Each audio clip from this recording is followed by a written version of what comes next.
अस्सलाम वालेकुम नाज़रीन, हेल्थ 21 में मैं हूं आपके मेज़बान हुबा सिद्दीकी। नाज़रीन, इस प्रोग्राम को ईसा लेबॉर्ट्री की जानिब से पेश किया जा रहा है और इस प्रोग्राम में हम डॉक्टर्स को बुलाते हैं और बीमारियों के बारे में उनसे पूछते हैं और उसका क्योर भी मालूम करते हैं। आज का हमारा टॉपिक है पोस्टमार्टम रिहैबिलिटेशन। हमारे साथ स्टूडियो में मौजूद हैं डॉक्टर ईमन असलम। उनसे पूछेंगे कि इस प्रोसेस में इसमें क्या होता है और इसका क्योर कैसा है। जी डॉक्टर ईमन, आगाह कीजिएगा इस बारे में। अस्सलाम वालेकुम, मेरा नाम डॉक्टर ईमन असलम है। मैं फ़िज़ियोथेरेपिस्ट हूँ, डॉक्टर ईसा लेबॉर्ट्री में एज अ फ़िज़ियोथेरेपिस्ट जॉब कर रही हूँ। आज मेरा जो टॉपिक है वो पोस्टमार्टम कॉम्प्लिकेशंस और रिहैबिलिटेशन के हवाले से है। ये बेसिकली पोस्टमार्टम क्या होता है, एक टाइम पीरियड होता है जो मदर की लाइफ में आता है आफ्टर चाइल्ड बर्थ। ठीक है, इसमें बहुत सारे किस्म की कॉम्प्लिकेशंस आती हैं, जिसमें हमारे पास डिप्रेशन हो गया, एक्सेसिव ब्लीडिंग हो गई। अच्छा, मैं ये पूछना चाहूँगी कि ऐसा क्या होता है, ऐसी क्या चेंजेस आती हैं ख़वातीन में जो इस डिप्रेशन में चली जाती हैं? हार्मोनल चेंजेस की वजह से मूड स्विंग्स होते हैं और काफ़ी सारी चेंजेस आती हैं, जिसकी वजह से जो ख़वातीन हैं वो डिप्रेशन में चली जाती हैं, एक एक्टिव लाइफस्टाइल में आ जाती हैं, जिसकी वजह से ये सब उनकी बॉडी में चेंजेस आती हैं। अच्छा, ये भी बताएं कि इसकी वजूहात क्या हैं और ये क्यों होता है? देखें, इसके जो कॉजेज़ हैं हमारे पास, वो सबसे पहले तो ये आता है कि अगर पुअर लाइफस्टाइल है, ठीक है, अगर फैमिली इकनॉमी अच्छी नहीं है, एजुकेशन लाइफस्टाइल नहीं है, मतलब आजकल जो फीमेल्स जो है एजुकेटेड नहीं है, इस हवाले से उन्हें पता नहीं है कि भाई क्या करना है। उसके अलावा अगर वो स्मोकिंग करती हैं ड्यूरिंग प्रेगनेंसी तो ये कॉम्प्लिकेशंस आती हैं।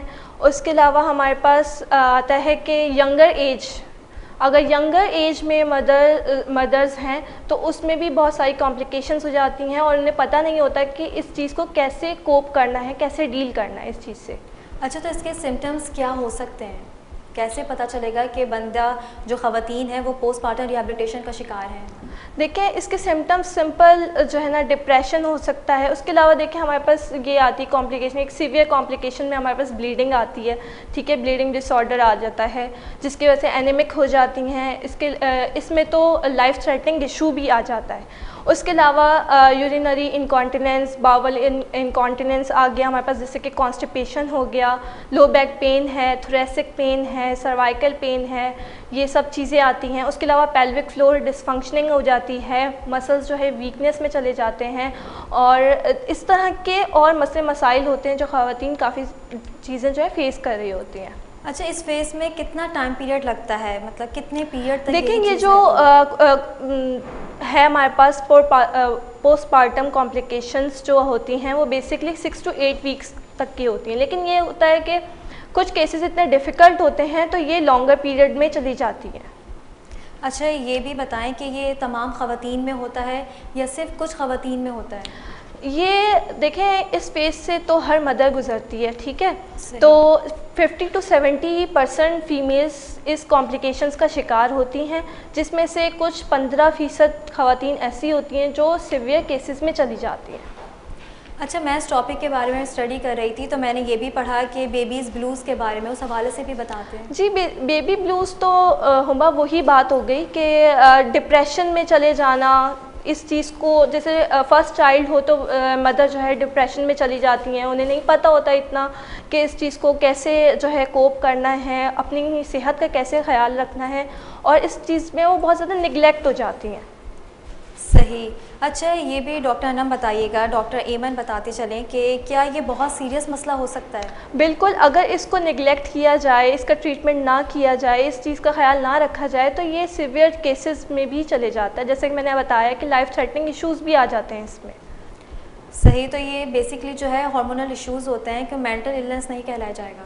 जी जी बिल्कुल, ये हार्मोनल और फिज़िकल इश्यूज़ होते हैं, कोई मेंटली कुछ भी नहीं है। ये एक टाइम पीरियड के लिए होता है, उसके बाद ये चीज़ें जो है Aahista Aahista normal, back to normal होने लग जाती हैं। लेकिन अगर ख़वातीन जो हैं, मदर्स जो हैं, इस पर ख़याल नहीं रखेंगी तो ये लॉन्ग टर्म भी जा सकता है मामला।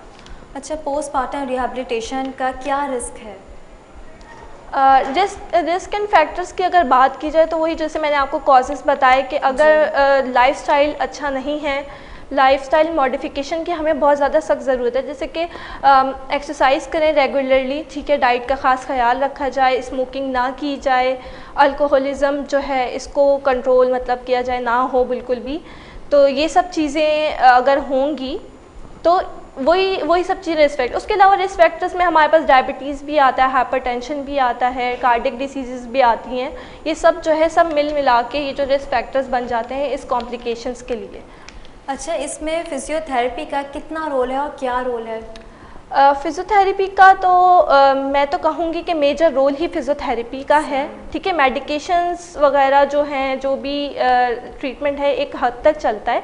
उसके बाद क्या होता है कि फ़िज़ियोथेरेपी से ही उस चीज़ को इंसान अपनी लाइफ को वापस ला सकता है, बैक टू नॉर्मल कर सकता है, ठीक है। जैसे हमारे फ़िज़ियोथेरेपी में हम क्या करते हैं कि एक्सरसाइजेज़ होती हैं, पूरा जो है एक तो डिटेल एग्जामिनेशन होती है, फिर उसके बाद एक एक्सरसाइज प्लान दिया जाता है।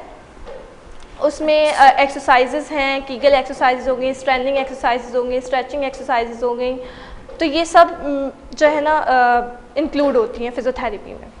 सही। अच्छा, जो फिजियोथेरेपी की इसमें क्या क्या टेक्निक्स होती हैं कि मतलब उस कॉम्प्लिकेशन से हम ख़वातीन को बाहर निकाल सकें?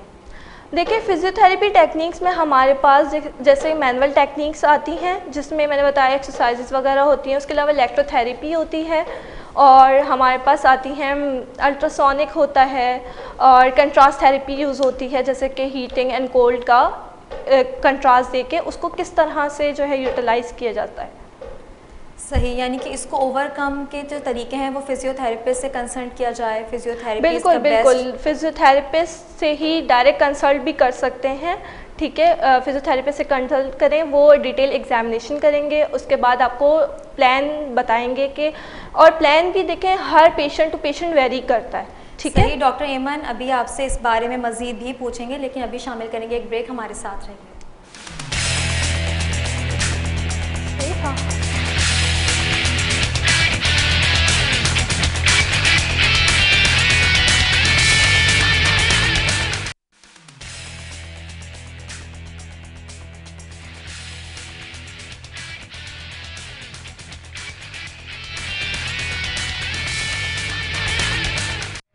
वेलकम बैक नाजरीन। हम इस टॉपिक के बारे में बात करते हैं, पोस्टमार्टम रिहैबिलिटेशन और कॉम्प्लिकेशंस के बारे में जो ख़वातीन में आफ्टर डिलीवरी पाई जाती हैं। हमारे साथ स्टूडियो में मौजूद हैं डॉक्टर एमन असलम। वो हमें बता रही थी कि किस तरह इसका क्योर किया जा सकता है और किस तरह फिजियोथेरेपिस्ट से कंसल्ट करके उनसे पूछा जा सकता है।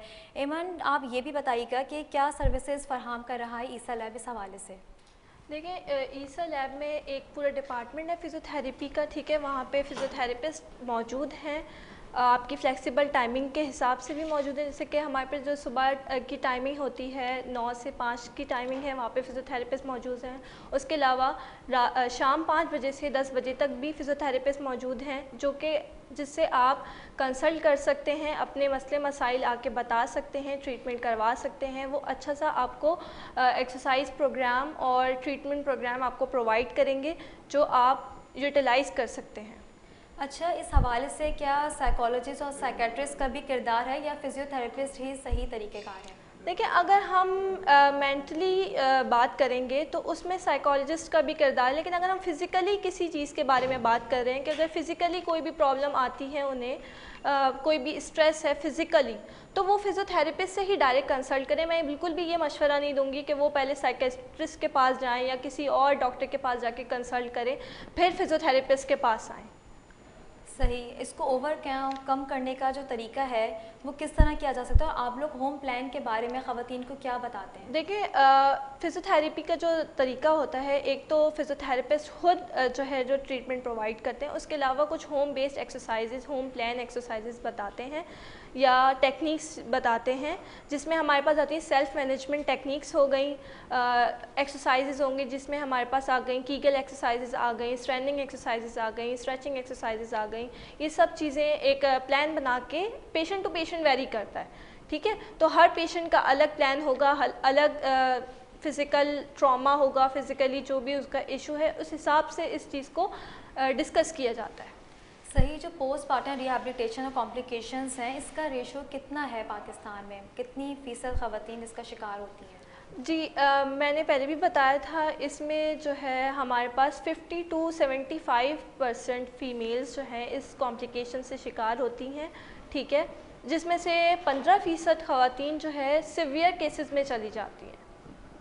सही, उसका भी जो बेहतरीन जो हल है वो फिजियोथेरेपिस्ट ही उनके पास आके कंसल्ट किया जा सकता है। अच्छा, तो इसमें जो कम उम्री में जो डिलीवरी होती है उसकी भी वजह शामिल है? जी बिल्कुल, कम उम्र डिलीवरी जो होती है, बहुत सारी चीज़ें जो है बॉडी में बहुत सारी चीज़ें चेंजेस आती हैं, बॉडी मैकेनिक्स में चेंजेस आती हैं, और उसके अलावा जो यंगर मदर्स हैं उन्हें पता भी नहीं होता कि उस चीज़ से कोप कैसे करना है। वो बिल्कुल इस चीज़ को नेग्लेक्ट करती हैं, अपनी सेहत को उस चीज़ पे लेती ही नहीं है, और वो बाद में जाके इतना लाइफ थ्रेटनिंग इश्यूज़ भी बन जाती हैं। और कुछ ऐसे पुअर फैमिलीज़ भी होती हैं जिनको पता नहीं होता कि इस चीज़ को किस तरह से करना है, कब उन्हें डॉक्टर से कंसल्ट करना है, कब उन्हें फिजियोथेरेपिस्ट से कंसल्ट करना है। वो लोग कोशिश पहले यही करते हैं कि वो घर पे ही इस चीज़ का हल निकाल लें, इस मसले से बाहर आ जाएं। अच्छा, तो इन फ्यूचर इसके नुकसानात पाए जाएंगे ख़वातीन में जो कंसर्न नहीं करती, जिनको पता ही नहीं होता? क्योंकि मैंने ख़ुद ये वाली पोस्टमार्टम रिहैबिलिटेशन फ़र्स्ट टाइम सुना है कि ऐसा भी कुछ ख़वातीन में होता है। बिल्कुल, आपने देखा होगा कि काफ़ी सारी जो है ना, मैं ये तो नहीं कहूँगी कि डेथ रेशो इसकी वजह से बढ़ रहा है, लेकिन ये कॉम्प्लिकेशंस बढ़ रही हैं, ठीक है। बहुत सारी ख़वातीन ऐसी हैं कि वो आफ्टर फर्स्ट चाइल्ड बर्थ वो बोलती हैं कि वो नेक्स्ट नहीं करना चाहती हैं, ठीक है। उसके अलावा उनकी बॉडी इस चीज़ की इजाज़त नहीं दे रही होती है, क्योंकि वो पिछली वाले से ही कोप नहीं कर पाती हैं, ठीक है ना। वो वहाँ वो जो उनको कॉम्प्लिकेशंस आ चुकी थी वो उसी चीज़ से अभी बाहर नहीं आई होती हैं, तो वो उनकी बॉडी ही इस चीज़ को अलाउ नहीं करती कि वो करे। क्योंकि बाज़ ख़वातीन होती हैं कि वो अपने बच्चों को भी प्यार नहीं कर रही होती शुरू में, क्या हो सकता है वो यही कॉम्प्लिकेशंस हो जिसकी वजह से उनको गुस्सा आता हो और मूड ख़राब रहता हो। अच्छा, ये बताएं कि जो आपके पास ख़वातीन आती हैं वो क्या शिकायत लेकर आती हैं ऐसी? बेसिकली देखें, यही शिकायत होती है कि आफ्टर डिलीवरी अगर वो सीज़र है या नॉर्मल डिलीवरी है तो उनको जो है मसल वीकनेस होती है, जो अपने नॉर्मल डेली रूटीन की एक्टिविटीज़ हैं वो नहीं कर पाती, ठीक है, क्योंकि उनके मसल्स वीक हो चुके होते हैं, उनके जॉइंट्स वीक हो चुके होते हैं, उनका जो है ऑस्टियोपोरोसिस का जो है प्रोसेस जो है वो स्टार्ट हो चुका होता है, ठीक है। डीजनरेटिव चेंजेस आना शुरू हो जाती हैं, क्योंकि जब उन्होंने इनिशियल लेवल पे अपना ख्याल नहीं रखा होता तो वो कॉम्प्लिकेशंस जो हैं बढ़ती चली जाती हैं, जिसमें हमारे पास मस्कुलोस्केलेटल इश्यूज़ आते हैं, जैसे कि लो बैक पेन मैंने बताया, थोरेसिक पेन हो गया, सर्वाइकल पेन हो गया, पेल्विक रीजन पेन हो गया, ठीक है। तो ये सब चीज़ें आती हैं मसल वीक। उसके अलावा यूरिनरी इनकॉन्टिनेंस का बहुत ज़्यादा इशू आता है ख़वातीन में, क्योंकि उनके पेल्विक फ्लोर के मसल्स जो होते हैं वो वीकनेस में चले जाते हैं, और ये जो मसल्स होते हैं पेल्विक फ्लोर के हमारे, वो बहुत इंपॉर्टेंट मसल्स होते हैं, उनका सही कॉन्ट्रैक्ट होना, रिलैक्स होना बहुत ज़रूरी है, ठीक है, तो नॉर्मल एक्टिविटीज़ के लिए। अच्छा, इसमें डाइट प्लान क्या लेना चाहिए ख़वातीन को? ऐसा देखिए, प्रॉपर डाइट प्लान्स होते हैं। पहले तो वो अपनी जो भी टेस्ट वगैरह हैं उन्हें कंसल्ट करना चाहिए गायनेकोलॉजिस्ट से, ठीक है। उनमें जिस चीज़ की कमी है, जिस विटामिन की, जिस मिनरल की कमी है, उस हिसाब से वो उस डाइट प्लान उनको दिया जाता है कि भाई आप ये चीज़ इस्तेमाल करें अपनी ज़िंदगी में और क्या ना इस्तेमाल करें, तो उस हिसाब से दिया जाता है। अच्छा, आखिर मैं आपसे बस ये पूछना चाहूँगी, क्या सर्विसेज फराहम कर रहा है ईसा लेबॉर्ट्री हमारे आवाम को जिनको ख़वातीन को शिकायत है इस हवाले से? ईसा लेबॉर्ट्री जो है वो आपको फ़िज़ियोथेरेपी की सर्विसेज प्रोवाइड कर रहा है, वहाँ पे फ़िज़ियोथेरेपिस्ट मौजूद हैं। तो आप में से अगर किसी को भी इस किस्म की या इसके अलावा किसी किस्म की भी शिकायत का सामना है तो इस किसी भी जो है ईसा लेबॉर्ट्री की फ़िज़ियोथेरेपी ब्रांच में तशरीफ़ लेकर आएँ और कंसल्ट करें, उस चीज़ को, उस मसले को रिज़ॉल्व करें। बहुत शुक्रिया। डॉक्टर ईमन असलम फिजियोथेरेपिस्ट हमारे साथ मौजूद थी। उन्होंने हमें बताया कि पोस्टमार्टम रिहैबिलिटेशन क्या होता है, इसमें क्या क्या कॉम्प्लिकेशंस आ सकती हैं और किस तरह डॉक्टर से, फिजियोथेरेपिस्ट से कंसल्ट किया जा सकता है इन कॉम्प्लिकेशंस को ओवरकम करने के लिए। इसी के साथ ही मुझे और मेरी टीम को दीजिए इजाज़त। अल्लाह निगहबान।